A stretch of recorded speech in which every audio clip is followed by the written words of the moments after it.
বন্ধ হ'ব গৈ আছে 2000 টকীয়া নোট। 8 নৱেম্বৰ 2016 যেতিয়া ভাৰতৰ প্ৰধানমন্ত্ৰী নৰেন্দ্ৰ মোদীয়ে ডিমনিটাইজেশ্যন আৰম্ভ কৰিছিল তেতিয়া 500 টকীয়া আৰু 1000 টকীয়া নোট বন্ধ কৰি দিছিল। তাৰ পিছতে প্ৰচলন হৈছিল 2000 টকীয়া নোট। ইয়াৰ ডেটটো চাগে আপোনালোকৰ সকলোৰে মনত আছে আৰু আমি কি অসুবিধাত ভুগিছিলোঁ সেয়া চাগে আপোনালোকৰ মনত আছে যে আমি নোট এক্সচেঞ্জ কৰিবলৈ আমি বেংকত গৈছিলোঁ, শাৰী পাতিছিলোঁ, সেয়া হয়তো আপোনালোকে পাহৰা নাই। তেন্তে আজি ভিডিঅ'টোৰ মেইন উদ্দেশ্য হ'ল যে 2000 টকাটো বন্ধ হৈ আছে, কিন্তু বন্ধ কিয় হৈ আছে বা বন্ধ হ'লে আমাৰ আকৌ সেই সেম পৰিস্থিতিত ঘূৰি যাব লাগিব নেকি, যে বেংকৰ শাৰী পাতিব লাগিব নেকি? তেন্তে বলক আমি জানি লওঁ। নমস্কাৰ বন্ধুসকল, মই ৰাহুল, আপোনাৰ বন্ধু মিষ্টাৰ সৰকাৰ সুজিতম আন এটা নতুন ভিডিঅ'লৈ আপোনালোকক স্বাগতম জনাইছোঁ। আৰু আপুনি যদি মোৰ চেনেলত নতুন হয় তেন্তে চেনেলটো ছাবস্ক্ৰাইব কৰি দিব আৰু এনেধৰণৰ ইনফৰ্মেটিভ ভিডিঅ'সমূহ পাই থাকিবলৈ। তেন্তে বলক বেছি দেৰি নকৰি আজিৰ ভিডিঅ'টো 2000 টকাৰ নোট বন্ধ মানে যে এয়া নহয় যে আপুনি ইউজ কৰিব নোৱাৰে, কিন্তু আপুনি ইউজ কৰিব পাৰিব। লিগেলি আপোনাৰ ৰাইট আছে, আপুনি এই 2000 টকাৰ নোটখিনি ইউজ কৰিব পাৰিব।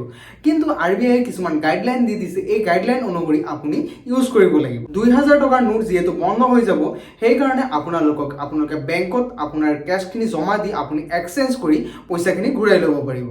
RBI কিছুমান নিয়ম দি দিছে। RBI কৈছে যে 30 ছেপ্টেম্বৰ 2023 চনৰ আগতে আপোনালোকৰ সম্পূৰ্ণ যিমান নোট আছে সিমান নোট বেংকত জমা দি দিবলৈ। তেতিয়া RBI ভাবিছিল যে যেতিয়া যিহেতু নোট চেঞ্জ হৈ আছে আৰু মানুহৰ ৰিকুৱায়াৰমেণ্ট ফুলফিল কৰিবলৈ ডাঙৰ নোটৰ প্ৰচলন কৰিছিল।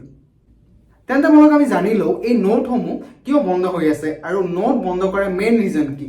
নোট বন্ধ কৰাৰ মেইন ৰিজন হ'ল মানুহে যাতে নোটৰ ব্যৱহাৰ কম কৰক আৰু ডিজিটেল প্লেটফৰ্ম যেনে UPI তেনে ID ব্যৱহাৰ কৰি বেংকৰ লগত ট্ৰানজেকশ্যন কৰক।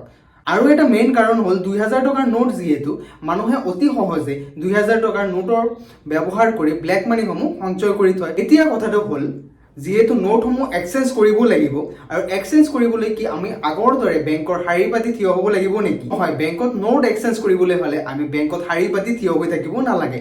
কিন্তু কিছুমান গাইডলাইন দিছে RBI। সেই গাইডলাইন কেইটা হ'ল এজন ব্যক্তিয়ে তাৰ একাউণ্টত যিকোনো পৰিমাণৰ ধন ৰাখিব পাৰে, তাৰ কোনো লিমিট নাই। আৰু ছেকেণ্ড হ'ল আপুনি যিকোনো বেংকৰ পৰা নোট এক্সচেঞ্জ কৰিব পাৰে। আৰু থাৰ্ড হ'ল এজন ব্যক্তিয়ে দিনত 20,000 টকালৈকে এক্সচেঞ্জ কৰিব পাৰে।